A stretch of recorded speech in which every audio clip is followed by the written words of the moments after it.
morning, everyone. Thanks for joining in. My name is Sumit, and I'm co-founder of Two Mind Capital Services.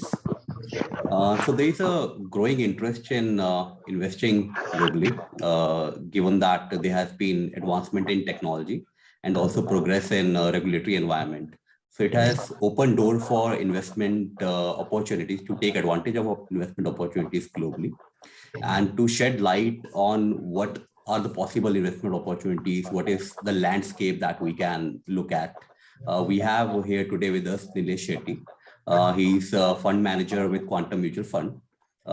He brings with him 17 years of rich experience. He's also a CFA charter holder and has also other qualifications. So, Nilesh, thanks for joining us. Over to you. You can take forward. Thank you so much, Sumit. It's a pleasure to come and sort of give this presentation on your platform. I know the reasons for interest in global investing, the reasons that you laid out were regulatory enhancements and some other reasons. But I think the number one reason people want to invest now is how they've done over the last 5 years versus EMs and India. I think that is what is drawing attention to global investing and whether you should have that in your portfolio. But so let me try and lay an overview of where we think globally, market-wise as well as style-wise, we think where markets are heading. And of course, after that, I'll just give you an overview of what are the key positives of investing in global markets as well as risks of investing. So let me start by giving an overview of a 20-year view. So right, over the last 20 years, India has been the place to be invested. You compare India with other emerging markets, global markets, it has done a lot better. And so if you are an Indian and been exposed to the Indian market, it has been one of the best stories to be invested in. This is a 20-year view. Of course, if you break it up, things look slightly different.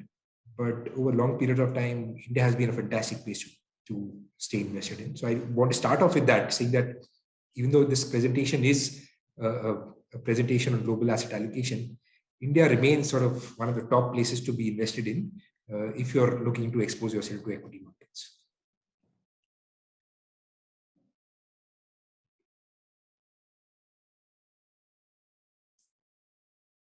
Okay. If you try to break up that performance in two cycles, right? One was the cycle of 2000 to 2010. Now, if you remember, 2003 to 2007 was a global expansion in GDP.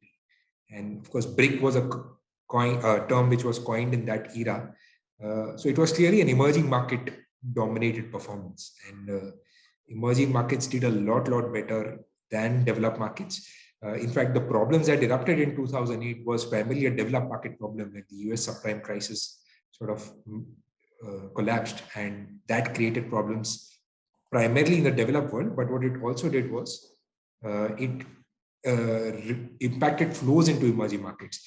But even adjusted for that, it was an era dominated by emerging markets. So a decade ago, nobody even posed this argument that whether you should have developed markets in your portfolio, because emerging markets were doing so much better. And of course, Indian equities was far ahead of most other markets. If you move to the next decade, the decade after that, things look slightly different. And it's been an era of developed markets. And this is especially this played out over the last 5 years as the FANG stocks started becoming a major part of the indices and sort of technology disruption erupted. And a lot of money flew back to developed markets. And of course, emerging markets went through their own problems. India, of course, growth stagnated since 2013 onwards. China, of course, has its own problems now with the regulatory crackdown on different businesses, as well as debt issues in that economy. Russia, of course, has always been a very volatile market, commodity driven. Brazil, again, has its own problems, especially on the currency side, as well as political stability and high inflation. So emerging markets actually went out of the window over the last 5 years. And it was primarily whether you should be investing in DMs and what developed markets or companies that you should expose to. It was also an era of FANGs, where all these big technology majors came out of the West, and their performance essentially pulled up a performance of indices like the Dow and NASDAQ. So I know 20 years, it looks like EMs have done a lot better, but it really goes through cycles. And the cycle of 2000 2001 to 2010 was dominated by EMs, including India. And the last decade, especially the last 5 years, has been dominated by DMs. And this question, actually, I used to do presentations 5 years ago. Nobody used to ask me about exposure to developed markets. It is because of the phenomenal performance over the last 5 years that now you're seeing increasing questions being asked about should we invest in developed markets. And of course, markets. So the way mutual fund business works, they will create products for investors based on demand. And if there is demand for people wanting to invest in developed markets, you saw a lot of local mutual funds offering products, as well as the regulators sort of creating an enabling environment for people to be able to expose themselves to developed markets. This slide I specifically put in because if people who know about quantum know that we come from a value investing pedigree. Our flagship fund has been the value fund, and the portfolio team essentially comes from a value investing pedigree. And I having a discussion with Sumit also tells me that TrueMind has a value investing pedigree. And again, styles also go through cycles. And the value style essentially dominated the decade from 2000 to 2010. Now, value typically tends to buy sort of solid companies with hard cash flows, assets backing those cash flows.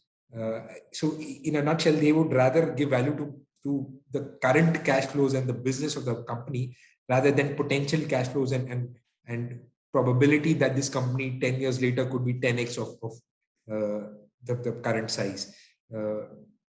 By and large, because there was a global GDP expansion in 2003 to 2007, value did a lot better, as you saw a lot of commodities, old economy stocks doing a lot better, while technology and other space, including consumer staples, actually suffered in that era or underperformed in that era. So value investing actually was one of the styles to stay exposed in 2000 to 2010.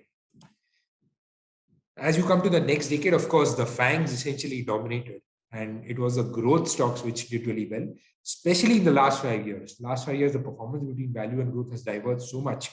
And I know Quantum gets a lot of questions of whether value investing works.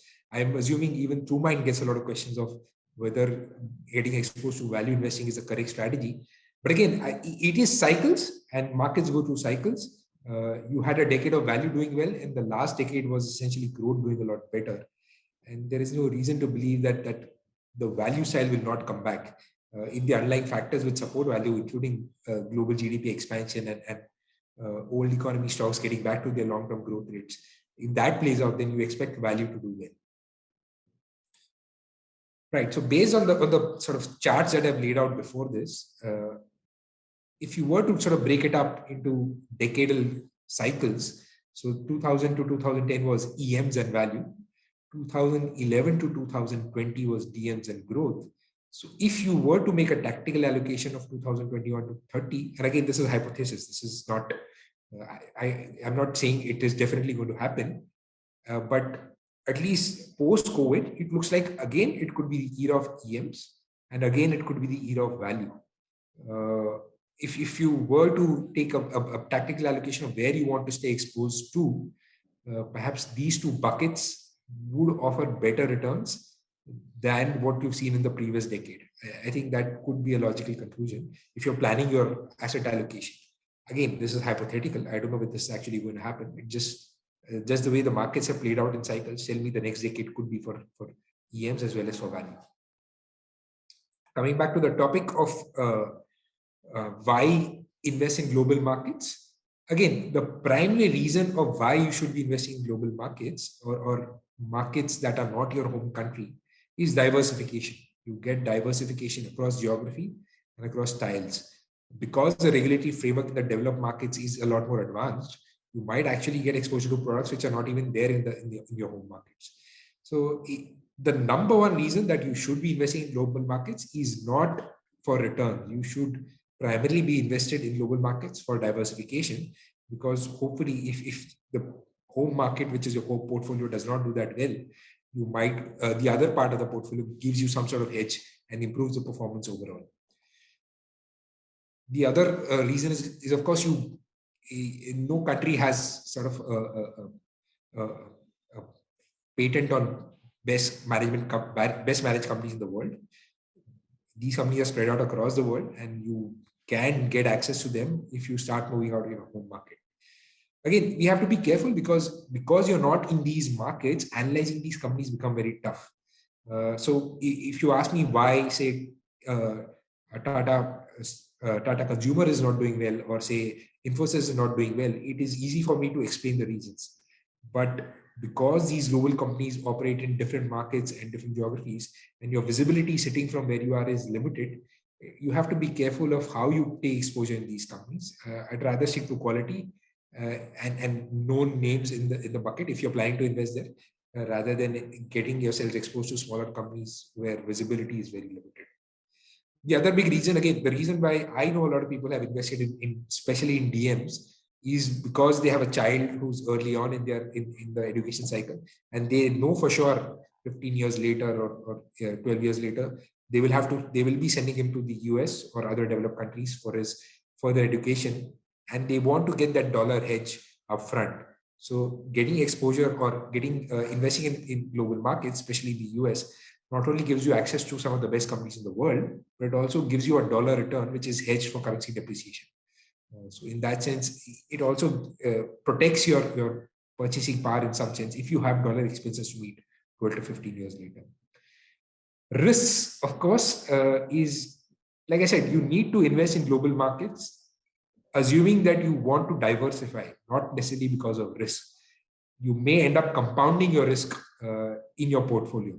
In the end, equity markets move in tandem, especially in periods like, say, 2008, when global markets collapsed, or in even 2020, when, because of the COVID scare, you had a global sell-off. You want to expose to yourself to equity markets, which are very different from your home markets or where you primarily invest in, to give you some sort of diversification. If you're not doing that, you invest in markets which are very similar to you, might end up compounding the risk in your portfolio and not necessarily diversifying away the risk that you have. The other big risk that you need to be careful of, especially if you're investing from India, is this entire thing of investing abroad is highly regulator dependent. India traditionally has run into forex problems. And if crude were to go substantially higher, FIs were to pull out, and forex reserves start depleting, I expect the regulator to clamp down on all this money which is going abroad. So whatever plans you have of investing regularly, it might just be blown out of the window if the regulator comes and says that no, you cannot invest in overseas markets. The other is, of course, transaction cost and taxation. Typically, developed market products tend to be a lot more lower cost, especially on the passive side. But since you will have to purchase it through brokers and other means, sometimes transaction costs can be very, very high. And you need to focus on that before you're investing in global markets. Some of the products inherently tend to have a lot more expense ratios built into them. Yeah, there is taxation. Even though you might be investing in equity, the taxation in India is akin to a debt fund. So you will be taxed. Long-term capital gains will be after 3 years with indexation benefits, and less than 3 years will be short-term capital gains tax. So the taxation is not that favorable, even if you're exposing yourself to equity markets globally, and it's taxed as a debt product in India.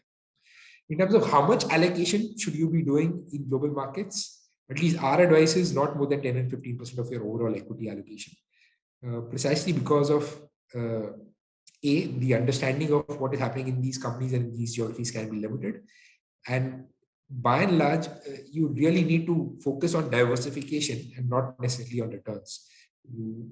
The entire objective of adding that layer to your equity portfolio is to diversify and get some risk control in your portfolio. So hopefully when your home portfolio is not doing well, you invest globally, and that portfolio does a lot better for you and reduces some of the downside risk in your portfolio. So at least our internal advice has always been to clients not to invest more than 10-15% in global markets. Majority of the portfolio should be, if you're an Indian, then in your markets. And again, our overall belief is equity market performance tends to follow GDP growth rates. And if emerging markets, in theory, will continue to grow a lot faster than developed markets, by and large, emerging market equity performance should be a lot better. Within that, we expect India to be one of the fastest growing economies over the next 15-20 years. So there's no reason not to stay or have a large exposure to Indian markets if you're a long-term equity investor.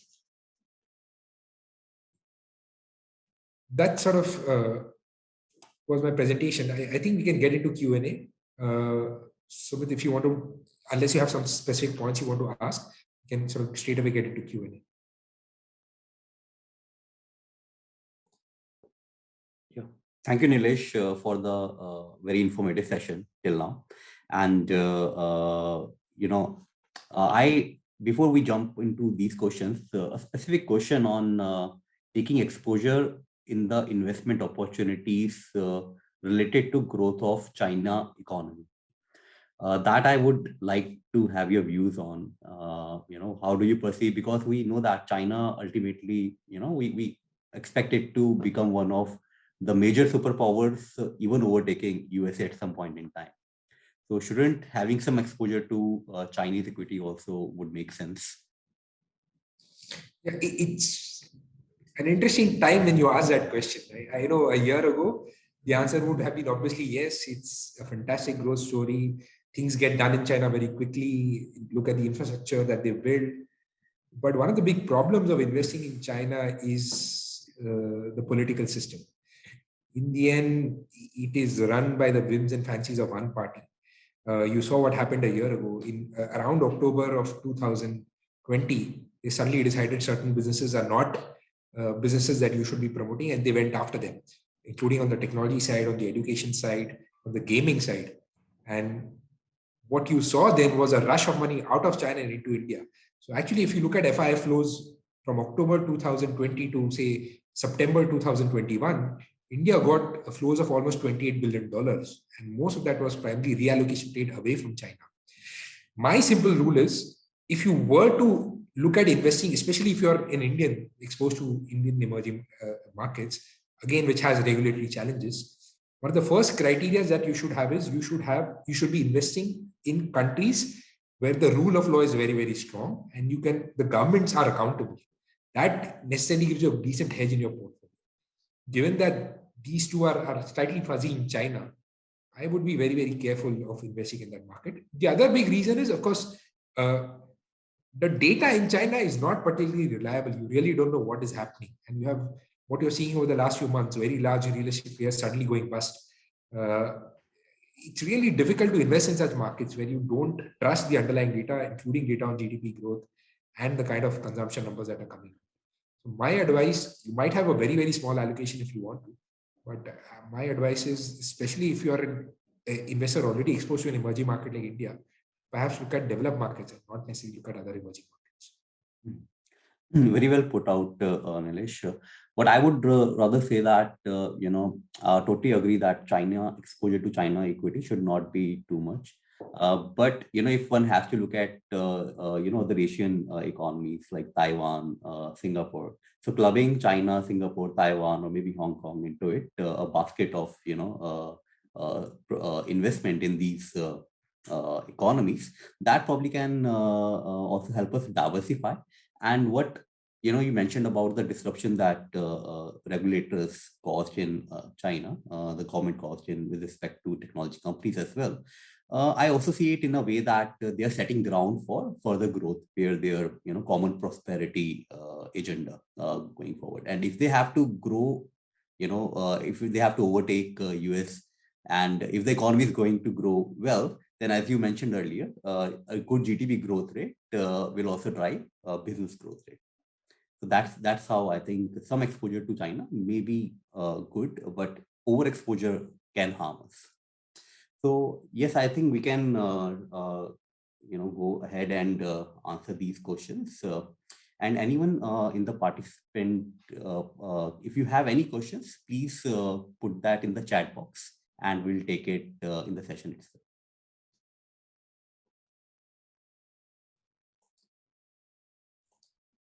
Okay, so should I take the questions one by one? Sure. Yeah. So the first question is how to identify good investment opportunities globally. So as I stated in my presentation, the number one reason that you should be investing outside of your home markets is diversification, not necessarily look at returns. What you have to look at is when you add that investment to your portfolio, how does a portfolio behave? Does it compound risk, or does it reduce risk and give you diversification benefits? If you lay down that criteria and you look at where you are in your home market, especially if you're invested in India, India is an emerging market with regulators or a rule of law which can be slightly fuzzy, but it's a fast growing market. You want to invest in markets which are very opposite of that. You want to invest in markets where the rule of law is very, very strong and the regulatory environment is very, very strong. And of course, gives you access to good companies. So again, the advice that I'm giving you is primarily driven by diversification needs, not necessarily return, where I think the best returns will come through. But I think for an Indian investor, if you want to invest globally, then you have to focus on developed markets. I think markets like the US and Europe, where companies, the environment of operating for companies is probably based on rule of law, perhaps will give you much better diversification benefits in your portfolio than investing in other emerging markets if you're an Indian investor.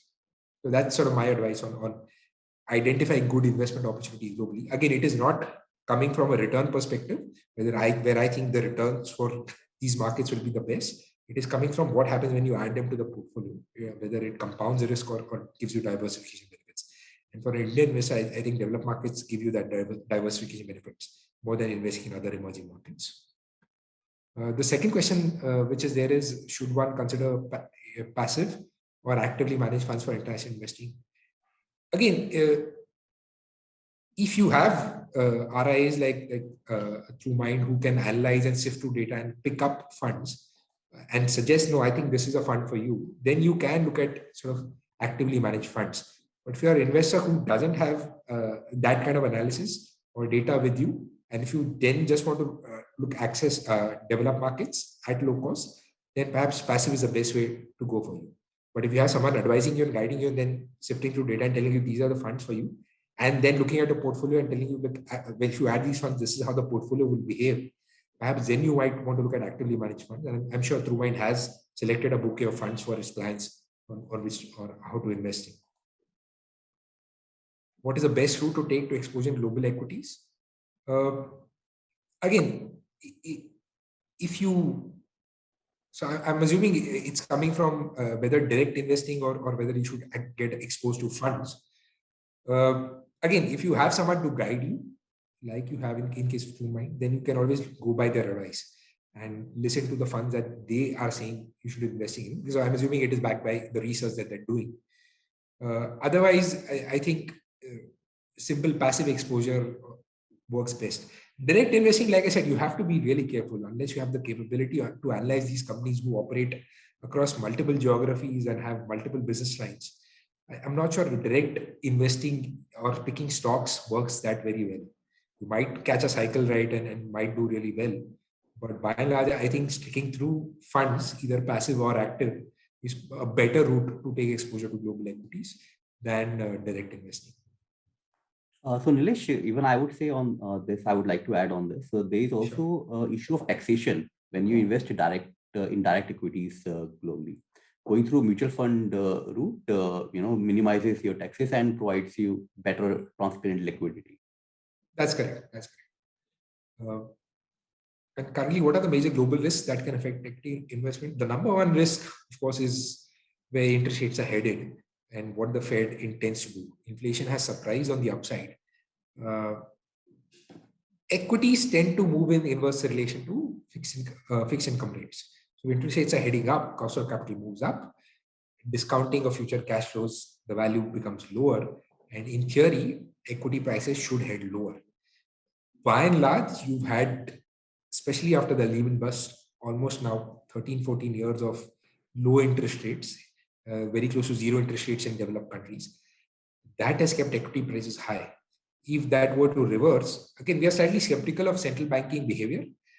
They tend to favor growth more than inflation concerns. And given a lot of the inflation is because of supply side bottlenecks, you're still not seeing central bankers rush to raise rates. But if inflation continues to remain high, central bankers reverse their interest rates view and suddenly decide we need to quickly raise interest rates, you should expect equity markets to correct. In that environment, again, if it's a demand-led inflation, I still expect stock markets to do relatively okay, which we saw in 2003 to 2007 cycle, where interest rates, even though they were heading higher, equity markets did really well.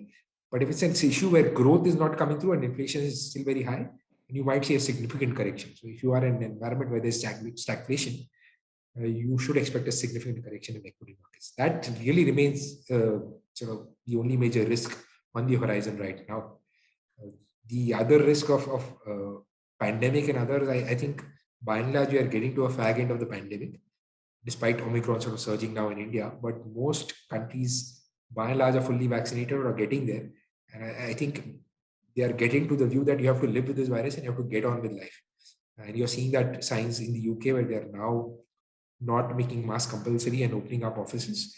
And as long as hospitalization level remain low, I think pandemic is not an issue anymore. So that's sort of the only major risk that I see: high inflation, which might trigger rise in interest rates and might trigger a correction in global equity markets. And Nilesh, what do you think about the risk which could be geopolitical tussles that happening in Ukraine or maybe with China? So do you think these risks can grow significantly, which can impact investments? Yeah, I mean, by and large, they tend to be very local skirmishes, and I don't expect there to be a major global conflict that might come through. So if that happens, then you might have a sentimental correction for a few weeks or months, but by and large, markets tend to ignore that. You saw that slightly when there was a Crimea issue with Russia. But by and large, as long as earnings continue to move higher and global demand remains robust, uh, corrections driven by such events could be sentimental, but it will get back to its long-term trajectory very quickly. Yeah, thanks. What emerging investors should consider while investing for diversifications? Like I said, I mean, even in my first answer, you want to invest in countries which are very different from where your home market is or where your majority of the money is invested.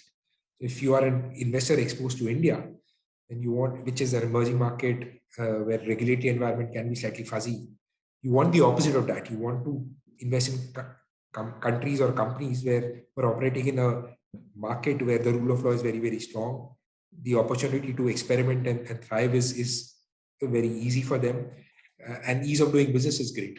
So in that sense, perhaps you want to invest in developed markets more rather than other emerging markets.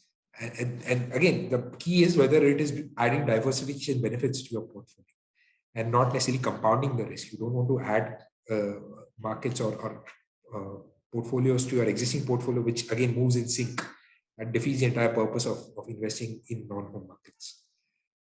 What are the advantages and disadvantages of currency diversification and taxation while considering global investment opportunities? Like I said, I mean, especially if you're an Indian investor and if your majority of your money is in India, given the inflation differential, you should expect the currency to depreciate against the dollar. If you have dollar commitments to meet, then investing in dollar assets perhaps makes better sense. See, over the long term, I expect the returns generated from equity markets, even dollar returns, to be superior to the dollar returns generated by developed markets. But just as a hedge, in times where currencies can be widely fluctuating, that exposure to developed market dollar assets gives you that additional comfort. So in that sense, that is what you should be focusing on when you're investing in global markets. You don't want to India is a net commodity importer. And by and large, when the commodities move higher, the currency comes under slight bit of pressure if there are no strong FII flows. You don't want to invest in countries with similar traits. So South Africa, even China in some sense is a large commodity importer. You want to be careful investing in such markets where commodity inflation tends to have an impact on their domestic consumption. China, of course, is a different animal because the currency is highly controlled, doesn't reflect that. But you want to avoid countries which are large commodity importers and run a current account deficit, because it will not give you diversification benefits. Taxation, of course, as I said, investing globally, they are taxed as debt funds. And your short-term capital gains actually last for 3 years and will be taxed at your slab rate. And long-term capital gains gets triggered after 3 years and will be taxed at 20% with the indexation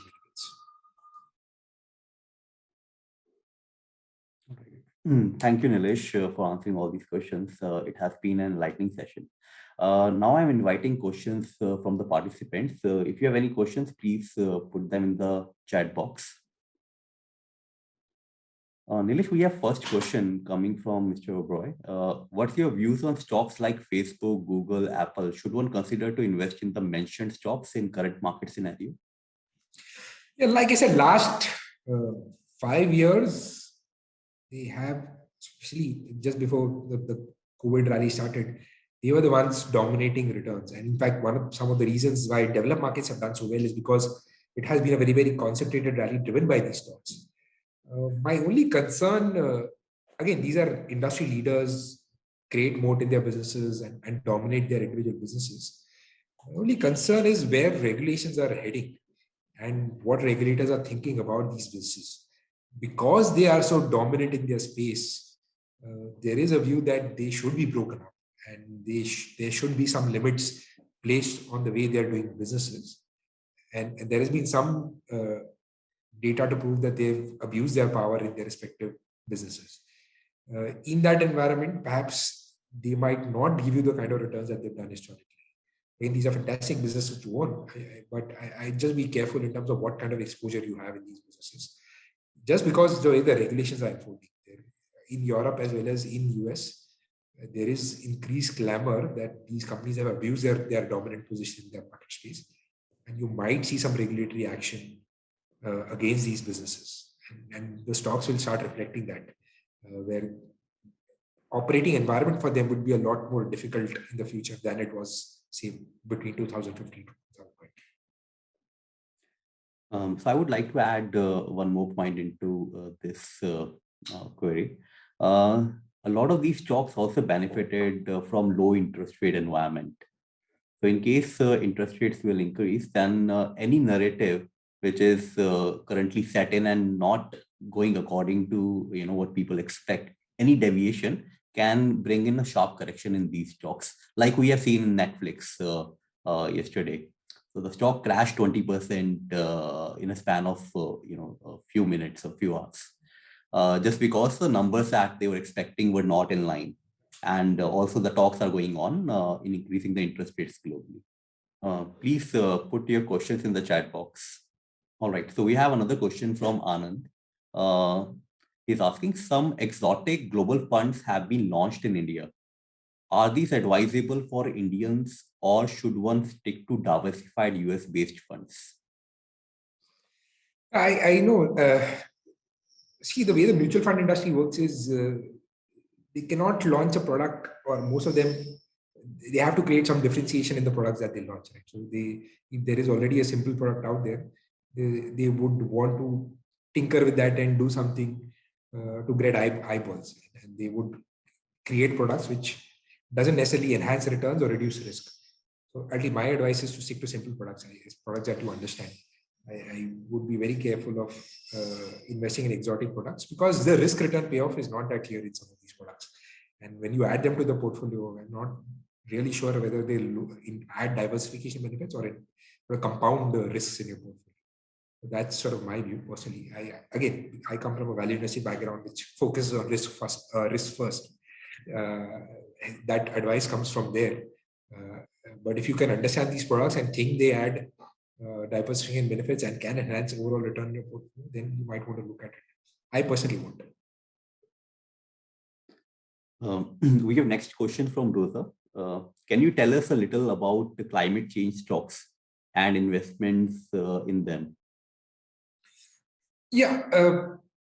So people who don't know about quantum, we also manage a large offshore portfolio, primarily of pensions and endowments from the developed world. And somewhere around 2014, we realized this ESG is essentially going to become mainstream. A lot of these pensions have put very strict mandates on their investments and want most of their companies to be ESG compliant, as well as have set carbon emission targets for their portfolios. And of course, we ourselves seeded a team in 2014 and created our own database to rank these companies, but it is here to stay. It is not going to disappear. They dominate the capital landscape of global investing. And you might have a different view, especially if you're an investor in emerging markets, seeing because where they are in their economic life cycle, perhaps ESG is not a consideration that they should be focused on right now. But given where the capital is, given where the biggest capital allocators, what they're thinking, I expect more and more money to go in that space, and I expect more and more money to move away from businesses which people perceive to be environmentally unfriendly. Having said that, there is also a bubble environment in certain pockets, especially on the renewable energy side, on the electric vehicle side. You look at the data on sort of market share of ICE engines versus electric vehicle, the market share has barely moved, but the market cap has already moved, and it's already factoring numbers that these companies could potentially deliver 10 years later. So there is a underlying theme where I expect more and more capital to move there, but I'm very, very careful of valuations in that bucket.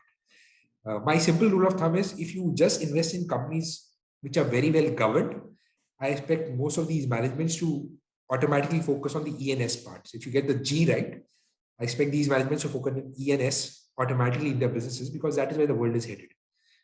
So if you get very well governed companies at valuations that you think are attractive, I think that would make much better investment case right now than just picking a theme and then investing on them, because I already think valuations are very expensive in those markets. Yes, you very well. I agree with what you're saying. There's been a huge flow of money towards ESG themes, and even ESG landscape is also not well defined right now. So there has to be, standardization of ESG landscape, overall investment scenario, and then obviously the money which has been flowing so rapidly in this theme has caused prices to go up significantly than what could be perceived from a value investor perspective, reasonable enough to invest. We have next question from Mr. Oberoi. If the current rise in the market is backed by proper valuations, or we can see sudden crash going forward? I mean, genuinely demand is surprised after the unlock happened. And if you look at the earnings estimate landscape in India from 2013 to 2020, whatever estimate analysts were doing for future earnings, you see this graph, it is just sliding lower. The earnings just never came through. And surprisingly, it was after COVID that when expectations were very, very low, analysts are forced to upgrade numbers every quarter. And you are seeing it as, and this is globally where earnings are surprised on the upside for most large economies. Again, there is some fundamental basis to that where because you're in economic expansion right now, you are seeing equity markets do well, but it is also backed by a lot of liquidity. Because after COVID, there was a lot of money pumped in, a lot of handouts, especially in the developed world, and interest rates were very, very low. That has flowed into assets globally, which has risen, which has sort of allowed equity markets to move a lot higher than perhaps what is justified by the underlying earnings. India is slightly a different case compared to other markets where perhaps you might want to be a bit more careful, because India was in a down cycle for almost 7 years. There is an upcycle due. Perhaps COVID deferred that, but India is on a cusp of an upcycle where you could have 4-5 years of GDP, very strong GDP growth, which might continue to surprise on the earnings. But equity returns might be a lot more tempered. What you've seen in the last sort of 18-24 months, your expectations of over the next 12, 18, 24 months should be a lot lower, because you have to give time for the earnings to catch up to the valuation benchmark that is set. So in that sense, a crash can only happen where there is some significant dislocation in the world, where suddenly inflation is out of control, central bankers are racing to try and contain inflation. That might trigger a crash. But by and large, you could be heading into a period of subdued returns for equities. Again, they might be a lot better than alternates around you, including fixed deposits and real estate. But returns, I personally think it could be high single digits, a CAGR of the next couple of years, till sort of earnings catch up to valuations, and then you might again see normalized returns coming back. Exactly. Another question from Hardik. Lump sum versus SIP in global funds, which one is better, considering US market volatility? Yeah, so I personally am not good at timing markets. I am focused on my allocation plan. I would always suggest SIP over lump sum. But if you have someone who can take tactical allocation calls, I think TrueMind does that, where they look at valuations and bond deals and then decide, I think now is a good time to invest. If you have someone guiding you like TrueMind, then perhaps if they were to suggest lump sum at any point in time, then you might want to follow that. But by and large, otherwise, SIP is always a better route to go compared to lump sum, because timing markets can be very, very tricky. It is not that easy. Nobody knew, especially if you ask me in March 2020, our concern was what is going to happen on consumer discretionary spend, given the way lockdowns have been imposed and incomes were going to get hit. Nobody knew at that point in time you're going to get one of the best equity rallies of all time over the next 18 months. All we knew was valuations were cheap, and hence we allocated a lot of money to equities. But the kind of returns that came through was not that easy to predict. So in that sense, SIP always is a better route to take, unless like you have someone who's looking at valuations and guiding you about making tactical allocations.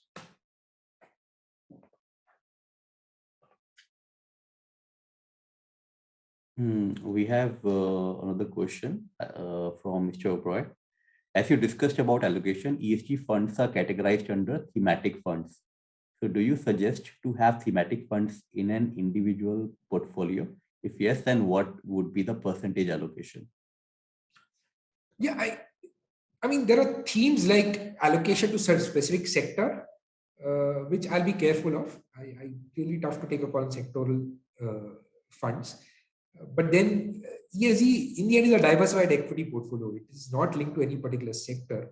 If it's classified as thematic, it is you're getting exposed to a diversified equity portfolio, not necessarily bunched up in one particular sector and not linked to one particular sectoral outlook.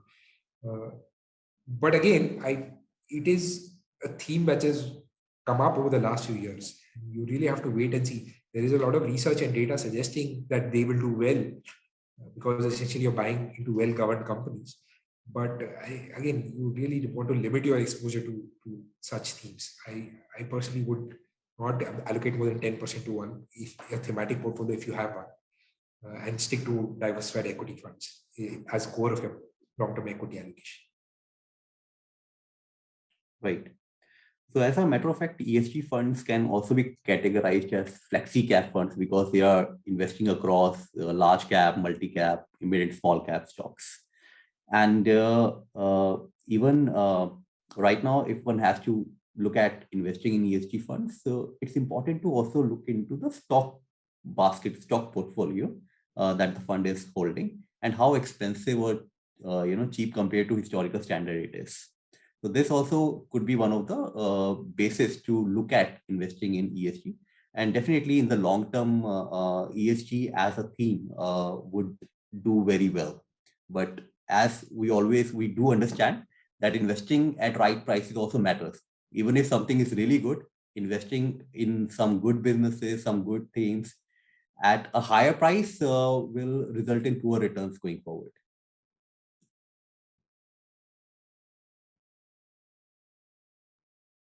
Oh, okay. So we have one question from Mr. Ashok Kumar Sharma. Should we invest in cryptocurrency?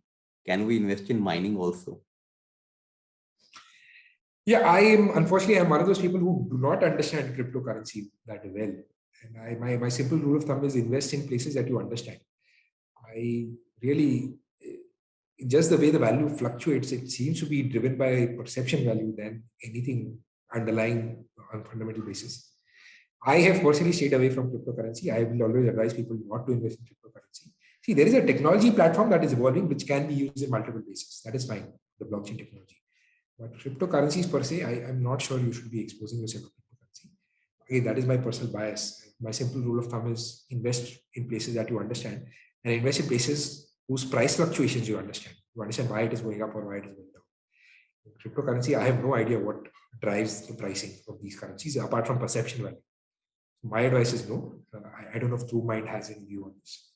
No, as a matter of fact, we haven't come across anyone who can tell how to value cryptos.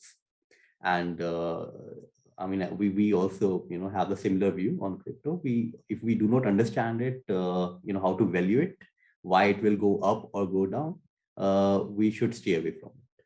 I think that was the last question. Thank you, everyone. Thanks for joining in. A special thanks to Nilesh for taking out his time and giving us very valuable insights and information, and had a very balanced and enlightening presentation.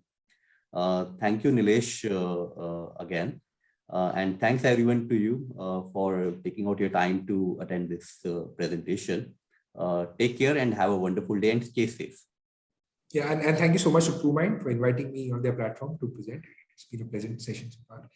And if you have any further queries, you can always get in touch with TrueMind or us. Happy to engage. Thank you so much. Thanks a lot. Bye.